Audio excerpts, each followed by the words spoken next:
Welcome back, Walking Dead fans. In my last video, Subjugation under the Neganite Empire, I was discussing with you the tests that Rick endured in order to be tested by Negan, in order to be proved by Negan whether or not he would submit to Negan's authority and will or not. And in that video, I discussed with you the tests that Rick endured and the final test that Rick would endure in order to prove his loyalty and devotion to Negan. And it is that final test and more that we shall take up next. Here we are. Let me ask you something, Rick. You even know what that little trip was about?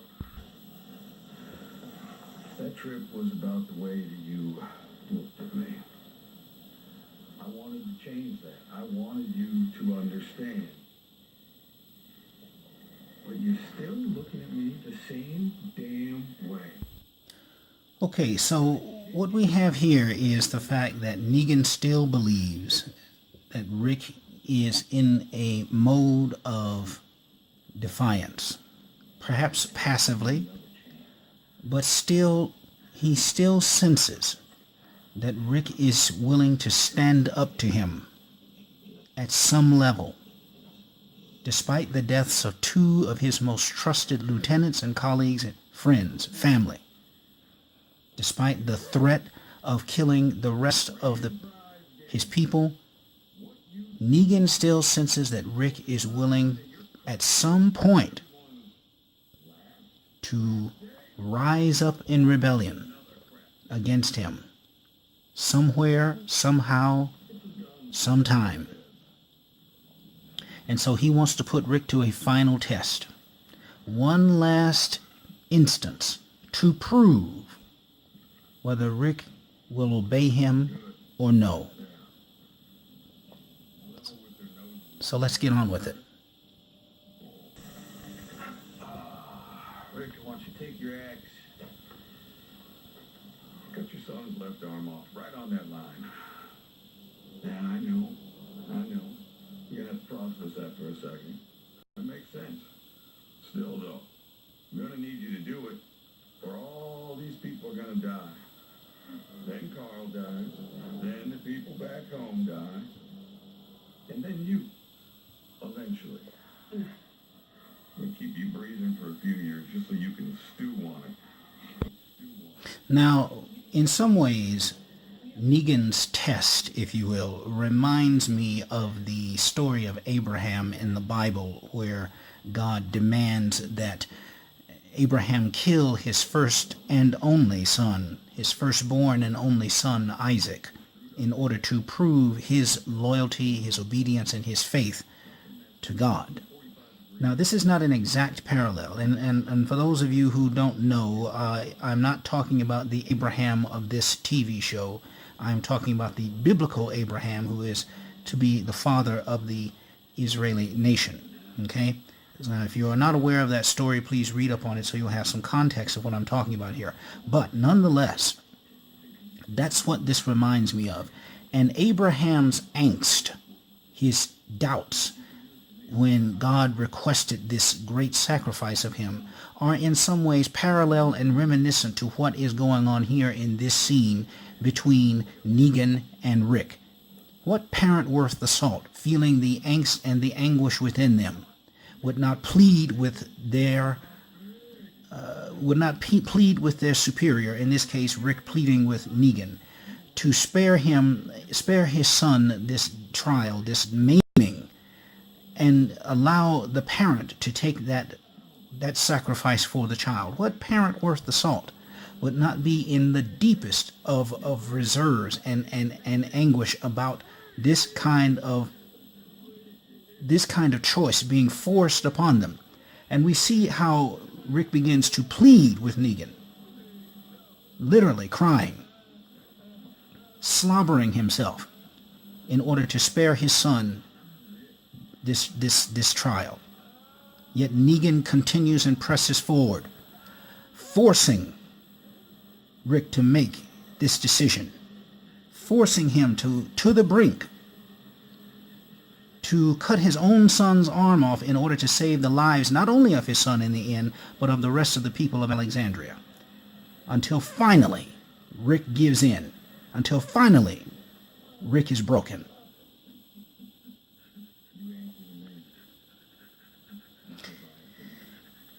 This is where Rick is finally pushed to the ultimate point, and where he is finally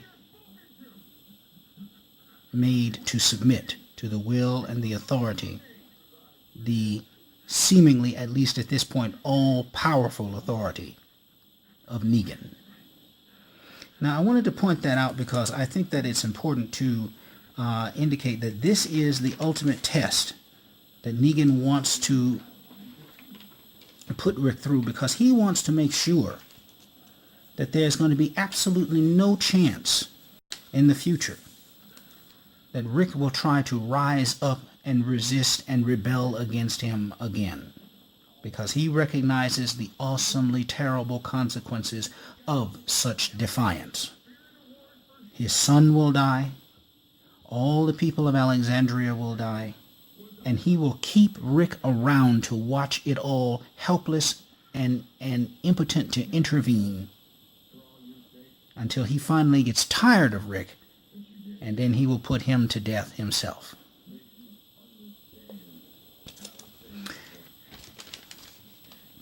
Well, that is the end of that portion of our analysis. But now let's get on with what are we going to do about this? What are we going to do about this Neganite system, as this Neganite empire, as I discussed in my former video? Now, I was mentioning to you that it is not enough to simply kill Negan. It is not enough to simply exist within his system and somehow plan his singular death, whether it be through assassination or old age or whatever it may come at some point in the future. You must overthrow the system that Negan has built. And let's be honest here. What Negan has built is not the exception in history. A system built upon intimidation, upon murder, upon subjugation. This is not the exception in history. This is the norm in human history. So it is not surprising to see this in a post-viral apocalyptic world, that you have bands of roving gangs who vie for power and authority, such as Negan, such as the governor, etc., etc., who choose to subjugate their fellow human beings for power, for influence, for resources, etc. But you must overthrow the system. This is not the exception, this is the norm. Freedom and liberty, individual respect for individual human rights, respect for individual human dignity, that is the exception in history. And there are very few civilizations throughout the time and expanse of human progress that have found that glorious path to understanding, recognizing, defending, and expanding human liberty and human dignity. So how do we, in a sense, bring down the Neganite system, the Neganite empire, and restore some semblance of human dignity to the post-viral apocalyptic world and what eventually will become the post-Neganite world? In order to prevent another despot from assuming his place, it is not enough, as I say, to simply kill Negan.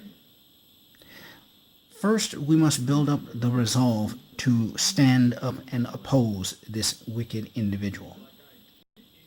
And in order to do that, Rick recognizes correctly, as he told Maggie later on in the show, that they are not strong enough to defy Negan at this point. He's correct in that. So they must go, and first they must restore their own self-confidence, and that will not be an easy task. They have been hurt severely, but they have not been slain, and that is something I will return to later on at the conclusion of this video. But in order to build themselves up, they have to go and lick their wounds, as it were. They have to bleed a little bit and then rise up a little bit later. But in order to rise up successfully against Negan, they have to build up coalitions and alliances of the willing. This includes people like the Hilltop, the Kingdom, maybe others whom we don't know anything about, scattered resistors all across the post-viral apocalyptic world who see the threat of the saviors. Maybe those who have already been abused by them, different groups here and there, or people who can see the threat afar off even though it hasn't reached them.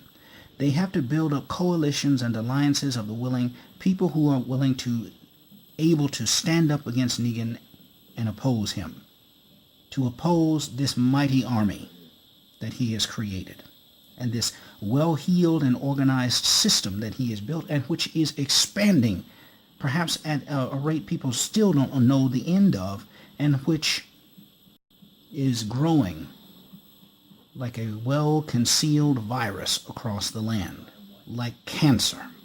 Okay? But once the Neganite system is overthrown, what do we replace it with? I believe that what you are watching in The Walking Dead right now is the restoration, or at least the attempted restoration, of some semblance of human civilization. The Hilltop represents an example. Alexandria and the Kingdom all represent examples of this, where human beings are trying to restore some semblance of civilized order, where human dignity and human rights are respected, not because some powerful individual or group of powerful individuals say so, but because these are the natural rights of man. And because they are natural rights not given by any human power or any human authority, we must create a system that respects that natural law, that natural order that Negan and people like the governor and others have attempted to violate. Once their systems are overthrown, they themselves must be punished. Now, Negan so far represents the greatest example of this type of degradation. And therefore, in order to restore a system built upon justice, one built upon righteousness, not just simply one built upon power or built upon revenge. Remember, this is not simply about getting revenge for the death of Abraham and Glenn. This is about building a system of justice based upon a right understanding of natural law. Once Negan is overthrown, therefore, it's not enough simply to kill this man. You must make a proper example of him. And in order to make a proper example of him, I believe the best way to do that is to have him tried before a tribunal of the influential existing communities, Hilltop, Alexandria, the Kingdom, etc., to put him on trial before his peers, and when he is found guilty, and he will be found guilty, to execute him publicly. Don't let him live with the others and hope he'll be a reformed guy and all this other kind of stuff. Put him to death. What did I say before in my last video? Sic semper e bello mortem tyrannus. Thus always I bring death to the tyrant. And I believe that he deserves death in that sense. He has defied and destroyed the dignity of other human beings. He has wiped out others, taken from them what did not belong to him, and used his powerful army in order to do so, and in fact, by his own hand, murdered those who dare to stand up to his so-called authority. He deserves death himself. And in this post-viral apocalyptic zombie-infested world, I think one of the best ways to do that and to set a great example that we will be remembered from generations to come is not simply to stab this man in the neck or beat him to death with his own baseball bat, but to publicly have him executed. And in the finest traditions of that, I believe that having him crucified would be the best option. Now, for those of you who are unaware historically, crucifixion was not a form of capital punishment that the Romans inflicted simply on Jesus the Christ. Crucifixion was a form of state-sanctioned execution that was done by Rome to many of its criminals, as a means to tell all other criminals, this is the punishment that awaits you for the defiance of the Roman state. In this sense, I think crucifixion is an excellent way to bring death to the tyrant, because it demonstrates that we will tolerate no degradation of our human rights. We will give no quarter, and we will grant no mercy to the would-be tyrant and all other tyrants who would try to come upon us and to take away our rights. This is the same fate that you too will suffer if you dare to raise your hands to violate our human dignity. This is the punishment that I believe Negan deserves. Now, this will not happen in one fell swoop. We already know that Negan's story will continue for some time, that justice will not be swift in this instance. So I invite you to all hang on, not to lose faith, that Rick and the rest of our family will ultimately triumph, and that the rest of the free communities of this Walking Dead world will ultimately triumph over the saviors. Don't lose faith, don't lose hope. But remember that we must not simply kill Negan. This is not about simple revenge. It is about justice. It is about righteousness. And it is about the establishment of order and truth. So in that sense, I want to leave you with St. Barton's Ode, which I hope will provide you with some hope in the face of the loss of our brothers Abraham and Glenn, and the tragedy that we have all suffered at the beginning of this season. St. Barton's Ode says, I am hurt, but I am not slain. I will lay me down and bleed a while, then I'll rise and fight again. And in that hope, I leave you, fellow Walking Dead fans, until the next time.